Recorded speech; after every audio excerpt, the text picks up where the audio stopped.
द्वेष होने का पहला चरण है। अपनी ओर से सदा दूसरों को सम्मान दिया जाना द्वेष से मुक्त होने का दूसरा चरण है। हां, अगर कोई दूसरा व्यक्ति हमें अपमान दे बैठे तो वापस पहले चरण पर आ जाना, और वो है सहजता से जियो। कोई हमें अगर अपमान दे दे तो उसको सहजता से ले लेना, पर हमारे द्वारा दूसरों को हमेशा सम्मान की भाषा मिलनी चाहिए।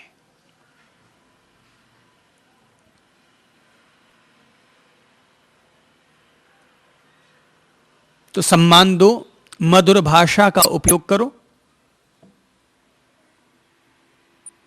और तीसरी बात कहूंगा कि हम लोग द्वेष को क्यों जिए भाई? मन में किसी के प्रति भी वैर की गांठ बांधकर क्यों रखें? प्रेम से जियो ना। तो तीसरा चरण ही यह बन जाएगा कि प्रेम से जियो, जीवन को प्रेम से जियो। 4 दिन का जीना है। अरे भाई, प्रेम करने के लिए जिंदगी छोटी पड़ती है, तुम वैर विरोध करके जिंदगी को और क्यों बर्बाद करते हो?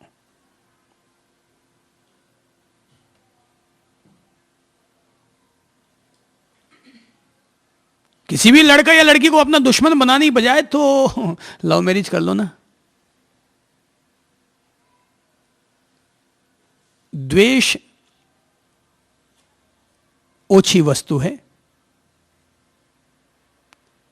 इंसानियत से गिर जाने की वस्तु है। द्वेष 2 कारणों से पैदा होता है, या तो क्रोध के कारण या ईर्ष्या के कारण। गुस्सा आएगा तो द्वेष पैदा होगा, और या फिर ईर्ष्या जगेगी तो द्वेष पैदा होगा। राग 2 कारणों से पैदा होता है, या तो मोह के कारण और या फिर लोभ के कारण। तो लोभ जगेगा तो राग पैदा होगा, मोह जगेगा तो राग पैदा होगा, और राग और द्वेष अगर ये दोनों चलेंगे तो फिर भव चक्र हमारा चलता रहेगा, बढ़ता रहेगा।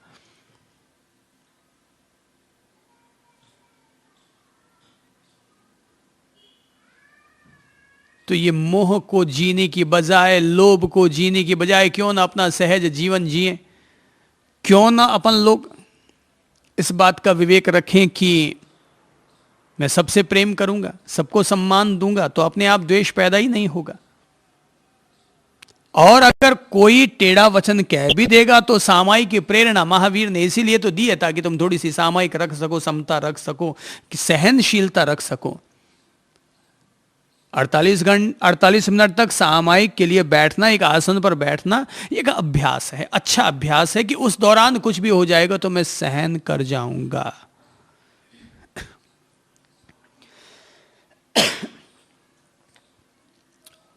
तो इसलिए सामायिक है कि अगर किसी ने कोई टेढ़ा वचन कह दिया तो आज मेरी सामायिक हुई, क्योंकि आज मैंने उसको सहन कर लिया।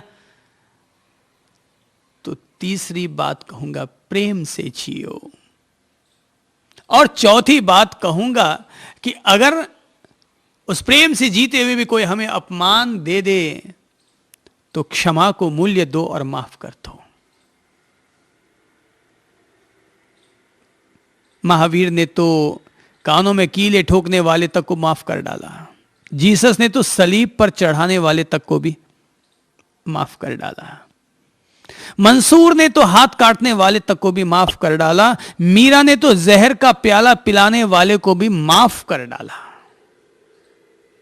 माफी बहुत बड़ा धर्म है। जैनों की परंपरा है दिगंबर परंपरा। उस धर्म में क्षमा की पूजा की जाती है।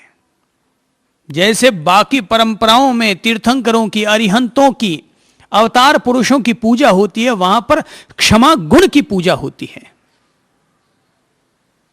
लोग ईश्वर की आराधना करते हैं, वहां पर क्षमा की आराधना की जाती है। यह बहुत बड़ी बात है।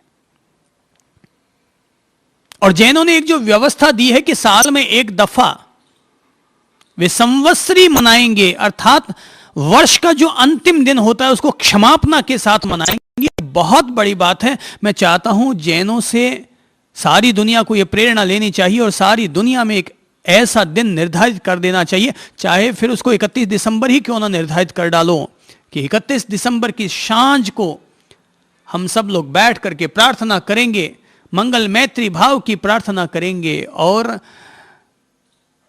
किसी के प्रति भी किसी भी प्रकार का वैर विरोध हुआ है तो हम क्षमापना करेंगे, क्षमा मांगेंगे, क्षमा कर डालेंगे।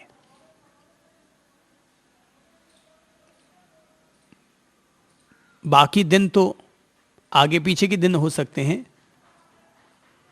मैं तो अंग्रेजी तारीख के मुताबिक चलता हूं, तो मैं तो कहूंगा साल का समापन 31 दिसंबर को होता है, और 31 दिसंबर को हमें क्षमापना का दिवस मना लेना चाहिए कि सब हम साल भर में जो कुछ हुआ है भूल जाएंगे, गले लग जाएंगे, और एक वर्ष जो बीता है उसमें जो भी वैर वैमनस्य के निमित्त बने हैं उनको धो धुला करके बर्तन को साफ करके रख देंगे, मन के बर्तन को, जीवन के बर्तन को, संबंधों के बर्तन को। और 1 जनवरी को जब हम अपने नए वर्ष की फिर से शुरुआत करेंगे तो वो शुरुआत हमारी प्रेम पूर्ण शुरुआत होगी, वो शुरुआत हमारी उत्साहपूर्ण शुरुआत होगी, वो शुरुआत आत्मविश्वास भरी शुरुआत होगी। कि ऐसी शुरुआत कि जिसमें न राग है न द्वेष है, एक दर्पण की तरह हम सूरज के सामने खड़े हुए हैं, कि एक ऐसा दर्पण बन चुके हैं कि जिसके सामने अगर सूरज की किरण पड़ेगी तो सूरज भी हमें देख करके अपने चेहरे को संवारना चाहेगा। सूरज भी अपने चेहरे को संवारना चाहेगा, क्योंकि उसके सामने भी एक दर्पण आ गया है जिसने अपने आप को धो लिया है, मांझ लिया है, बर्तन को साफ कर लिया है। और अगर हम ये साफ नहीं करेंगे तो ये जन्म जन्मांतर तक हमारे द्वारा किए गए क्रोध, ईर्ष्या, मोह, लोभ, राग, द्वेष, ये जन्म जन्म तक हमारा पीछा करते रहेंगे, और हम वही कीचड़ के कीड़े बन करके दुनिया में जिएंगे। हमें तो मुक्ति का स्वर्ण कमल बनना है, और ऐसा करने के लिए मैंने निवेदन किया कि हम लोग प्रेम से जिएं, सम्मान भरी भाषा का उपयोग करें, और हमारे द्वारा दुनिया में राग का पोषण कम हो सके इसके लिए हम केवल अपने बच्चों का, अपनी बीवी का, अपने माँ बाप का, अपने भाई बहनों का ही पालन पोषण न करते रहें, वरन दीन दुखियों के लिए भी हम लोग 4 कदम आगे बढ़ाने की कोशिश करें, अपने हाथों को आगे बढ़ाने की कोशिश करें कि भैया हमसे जितनी भी मदद बन पाएगी हम दूसरों की जरूर मदद करेंगे। 200 की मदद बनती है तो 200 की करो, 2 रुपये की मदद बनती है तो 2 रुपये करो, 2000 या 2 लाख की मदद बन सकती है उतनी करो जितनी तुम्हारी कैपेसिटी ईश्वर ने बनाई है, आपके प्रारब्ध ने बनाई है, उतनी उतनी हेल्प हमें दीन दुखियों के प्रति, जरूरतमंद लोगों के प्रति जरूर करते रहना चाहिए।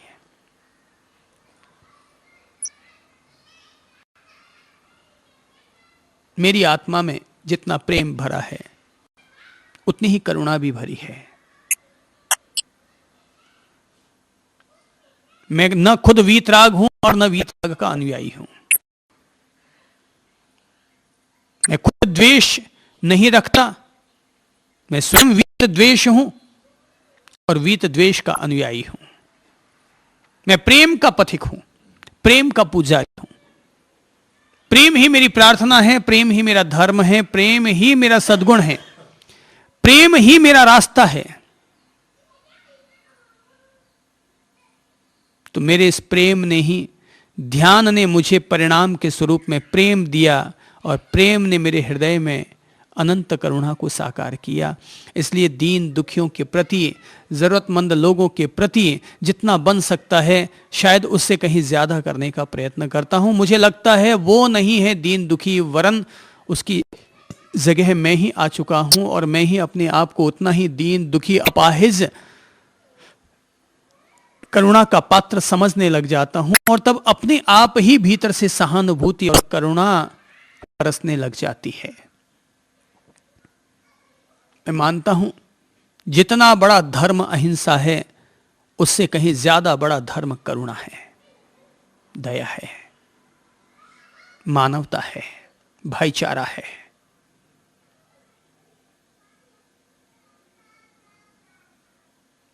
तो हमें करुणा जरूर करनी चाहिए, दीन दुखियों की मदद करनी चाहिए। ऐसा तो नहीं कहूंगा कि अगर करुणा करोगे तो वापस तुम पर करुणा लौट कर आएगी, पर यह प्रकृति की व्यवस्था है कि अच्छे के बदले में अच्छा लौटता है और बुरे के बदले में बुरा। अभी अभी मैंने एक छोटी सी घटना सुनी, बहुत अच्छी लगी घटना, बहुत प्यारी, बहुत प्यारी घटना लगी। और घटना का सार केवल इतना सा है